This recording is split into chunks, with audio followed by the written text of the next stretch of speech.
ఈ చాతబళ్ళు గాని ఉమ్. ఇలాంటివి గాని ఏమైనా ఉన్నాయంటారా? అవైతే ఉన్నాయి. నేను నమ్ముతా వీటిని. ఎందుకంటే అది నా జీవితంలో సగం, నా లైఫ్ లో సగం పార్ట్ మొత్తం అవిటితోనే గడిచింది. ఇంత తక్కువ వయసులోనే అంత ఎఫెక్ట్ చేయడానికి ఎవరున్నారు మీకు? ఉంటారు కదా అక్క, ఇగో ఇప్పుడు ఒక మనిషి మంచిగా బతుండంటే వాళ్ళ చుట్టూ ఎప్పుడు శత్రువులు ఉంటారు. అట్లా మనకి కూడా కొంతమంది ఉన్నారు. అంటే మిమ్మల్ని కాకుండా మీ ఇంట్లో చేయడానికి ఫస్ట్ వెళ్ళడానికి డాడీకే చేసినారు.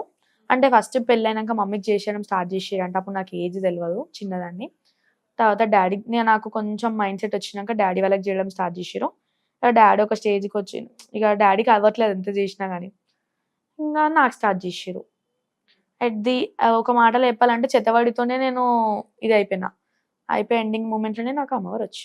ఓకే, ఇందాక చావు బతుకు దాకా వెళ్ళి నేను ఇట్లా కోలుకున్నా అనే మూమెంట్ ఇది. కానీ అది ఇప్పటికీ నేను, వాళ్ళు నా శత్రువులు కానీ వాళ్ళ మిత్రులు చేసిన వాళ్ళు నాకు తెలుసు ఎవరు చేసిరో, కానీ నేను వాళ్ళని ఒక శత్రువు లెక్క అయితే చూడండి.